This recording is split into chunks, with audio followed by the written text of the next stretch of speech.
Et si la maladie n'était pas ton ennemi, mais un messager oublié? Et si, depuis toujours, ton corps savait comment guérir, mais que tu avais désappris à l'écouter? Dans les temples reculés de l'Orient, les anciens maîtres n'ont jamais parlé de combattre le mal. Ils ont parlé d'harmonie, de retour à l'équilibre, de silence intérieur. Là-bas, on ne soigne pas un symptôme.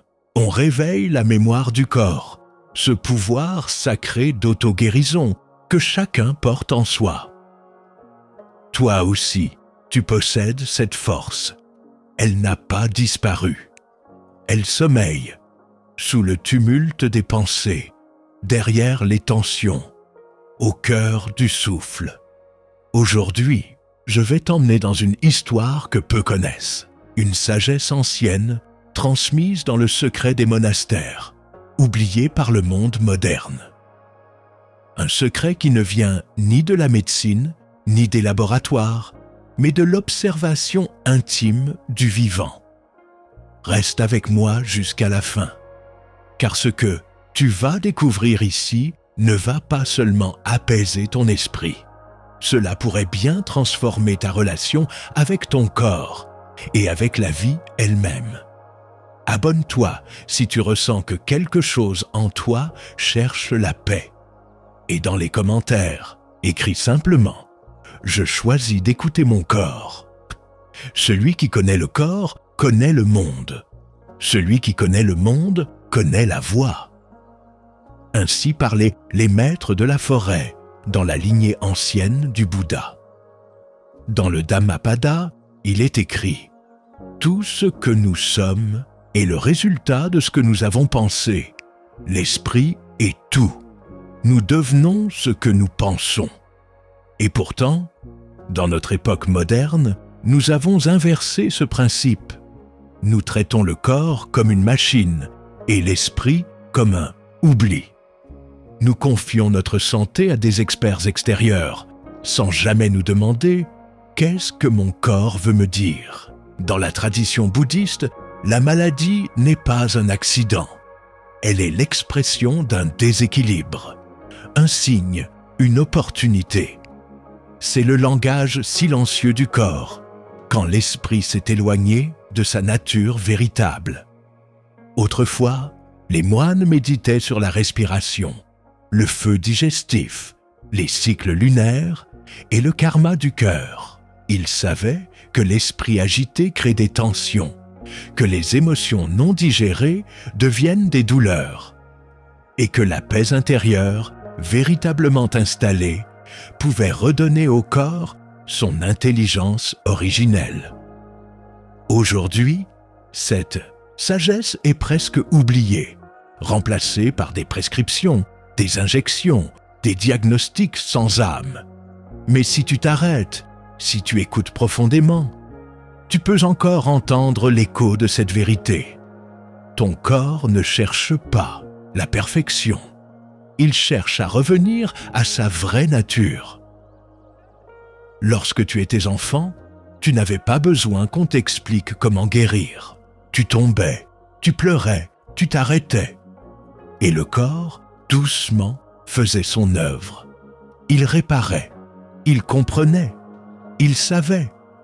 Mais en grandissant, tu as appris à ne plus l'écouter. Tu as remplacé le silence par l'urgence, l'intuition par la logique, le ressenti par l'habitude.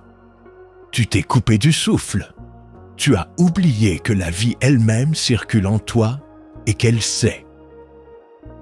La première clé de l'auto-guérison, c'est de cesser de lutter. Ce que tu repousses persiste. Ce que tu accueilles se transforme. Dans le bouddhisme, la souffrance vient de l'attachement et de l'ignorance. Et souvent, nous nous accrochons à l'idée que la guérison doit venir de l'extérieur. Mais la vérité est simple, le corps est déjà programmé pour l'équilibre. C'est ton esprit qui l'en empêche. Quand tu rumines, tu tends ton ventre. Quand tu as peur, tu bloques ta respiration. Quand tu retiens une émotion, tu figes une zone. Chaque pensée crée une trace.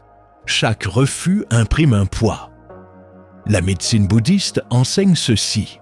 Le déséquilibre physique est un reflet du déséquilibre intérieur.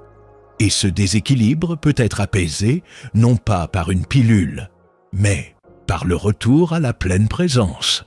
Observe une rivière. Lorsqu'elle est obstruée, l'eau ne s'écoule plus. Des algues apparaissent, des odeurs. Mais si tu enlèves doucement l'obstacle, si tu laisses l'eau reprendre son cours, la vie revient. C'est ainsi pour ton énergie. En toi circulent des flux invisibles. Souffle, chaleur, sang, attention. Ils suivent la qualité de ton esprit. Si tu es tendu, il se crispe. Si tu es confiant, il s'ouvre.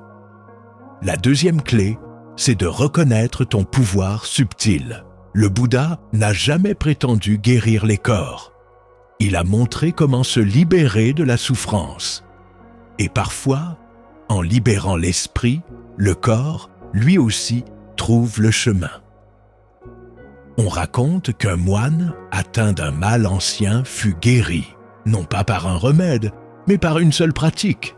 Chaque matin, il plaçait sa main sur son ventre, fermait les yeux et murmurait « Je suis là, je t'écoute, merci ». 3 phrases, dites dans le silence, ont réveillé ce que des années de traitement n'avaient pu éveiller. La conscience du vivant. Peut-être que pour toi aussi, cela commence ici. Non par une réponse, mais par un espace. Prends le temps, maintenant. Sens ton souffle. Tu es vivant. Et ton corps ne te veut aucun mal. Il veut seulement que tu rentres à la maison. Ce que tu appelles « moi » n'est pas un bloc solide.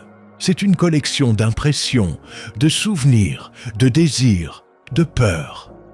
Un courant d'expérience qui se prend pour une identité.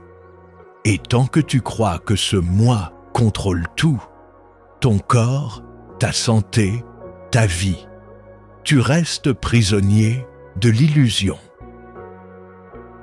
Le Bouddha a enseigné la vacuité. Rien n'a d'existence propre. Tout est interdépendant. Ton corps ne fonctionne pas isolément. Il réagit à ton mental, ton environnement, ta nourriture, tes pensées, les paroles que tu entends, les émotions que tu refuses de sentir. Guérir, ce n'est pas réparer une pièce cassée. C'est dissoudre l'idée que tu es séparé. Tu n'es pas un être humain avec un esprit et un corps. Tu es un mouvement vivant de conscience, en relation permanente avec ce qui est. Et dans cette danse, le karma agit. Non pas comme une punition, mais comme une mémoire vivante. Chaque choix, chaque pensée, chaque émotion laisse une trace dans l'esprit, et parfois aussi dans le corps. Ce que tu vis dans ton ventre, dans ta gorge, dans tes articulations, peut être l'écho d'un chagrin non exprimé, d'un non-dit accumulé, ou d'une colère que tu n'as jamais osé reconnaître. La souffrance vient de l'attachement. Tu t'accroches à une image de toi, fort, productif, joyeux, maîtrisant, et ton corps, lui, fatigue. Il n'a pas besoin de performance, mais de vérité. Ose regarder l'intérieur. Ose ressentir ce vide que tu évites, peut-être depuis des années. Pas pour le fuir, mais pour y entrer comme on entre dans un temple, avec respect, avec lenteur, avec amour. Ce vide n'est pas un ennemi, il est la source. Lorsque tu cesses de fuir l'impermanence, lorsque tu cesses de vouloir contrôler, alors un espace s'ouvre.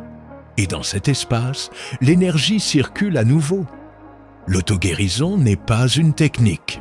C'est un état d'être, un abandon lucide, une alliance avec la vie telle qu'elle est, sans vouloir forcer, corriger, accélérer. Ce que tu acceptes s'apaise. ce que tu regardes avec douceur se transforme.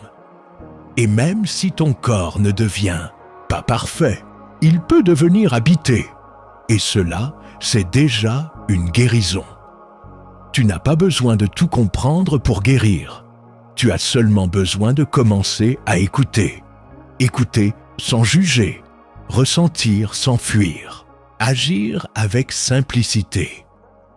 Voici quelques pratiques issues de la sagesse bouddhiste et de la médecine naturelle pour réactiver en toi ce processus d'auto-guérison. Commence par le rituel du matin silencieux. Chaque jour, avant de regarder ton téléphone, avant même de parler, assieds-toi. Les pieds ancrés, le dos droit, les mains posées sur ton ventre. Et dis doucement à voix haute « Bonjour mon corps, je suis là. Merci de veiller sur moi. » Puis reste en silence. 3 minutes. Observe, respire, sens. Cette simple présence, répétée chaque jour, peut transformer ta relation à ton corps. Il n'a pas besoin d'effort. Il a besoin d'attention vraie. Ensuite, pratique la respiration consciente réparatrice. Inspire lentement en visualisant une lumière chaude qui entre par le sommet du crâne. Expire en relâchant toutes les tensions dans ton ventre. Inspire, accueille la vie. Expire, libère le passé. Répète cela pendant 10 minutes. Tu peux le faire allongé, dans ton lit ou assis sous un arbre. C'est un retour à ton énergie vitale, simple mais puissant. Ajoute à cela un mantra de guérison, à réciter intérieurement « Je suis entier, je suis vivant, je me laisse guérir ». Répète-le comme un souffle intérieur. Ce n'est pas une phrase magique, c'est une graine que tu plantes dans ton esprit. Tu peux aussi inviter la nature à t'accompagner. Certaines plantes sont des alliées anciennes, la tulsi, basilic sacré, pour purifier l'énergie, le curcuma, pour soutenir le feu digestif, la camomille, pour apaiser le système nerveux, le moringa, pour fortifier le corps. En douceur. Prépare une infusion comme un acte sacré. Ne bois pas distraitement. Bois en conscience. Sens l'eau, la chaleur, le goût. Et dis-toi, ceci est une offrande à mon être. Mais plus que tout, souviens-toi de ceci. La constance est plus forte que l'intensité. Ce ne sont pas les grandes résolutions qui guérissent. Ce sont les petits gestes répétés avec amour. Et si un jour tu oublies, si tu retombes dans la distraction, ce n'est pas grave. Reviens, recommence. Le corps ne t'en veut jamais. Il attend que tu reviennes à lui. Tu viens de faire un voyage, pas dans un monde lointain, mais vers l'intérieur, vers cet espace oublié, silencieux, où la vie ne demande rien, sauf d'être ressentie. Ce que tu cherches n'est pas à l'extérieur, ni dans un remède, ni dans un livre, ni même dans ces mots. Ce que tu cherches est déjà là, dans ton souffle, dans ta présence, dans cette part de toi qui n'a jamais été abîmée. Le secret de l'auto-guérison n'est pas un miracle. C'est une mémoire, une reconnexion, un choix quotidien de ne plus fuir ton corps, mais de l'habiter. Et si tu as écouté jusqu'ici, ce n'est pas un hasard. Quelque chose en toi savait, quelque chose en toi appelait. Alors, souviens-toi, ce que tu accueilles, tu transformes. Ce que tu regardes avec amour, tu libères. Et ce que tu laisses être, s'apaise. Avant de partir, pose-toi cette question doucement. Et si je choisissais aujourd'hui de faire alliance avec mon corps? Pas pour qu'il soit parfait, mais pour qu'il soit entendu. Si ces mots ont résonné en toi, abonne-toi. Ce n'est pas un clic, c'est un engagement envers ton propre chemin. Écris en commentaire « J'accueille la guérison avec confiance » et partage cette vidéo si tu connais une âme qui en a besoin. Ce chemin n'est pas un savoir, c'est une pratique, une présence, une offrande. Je te remercie d'avoir marché un instant avec moi et je te dis à bientôt dans une autre histoire, une autre paix, un autre éveil.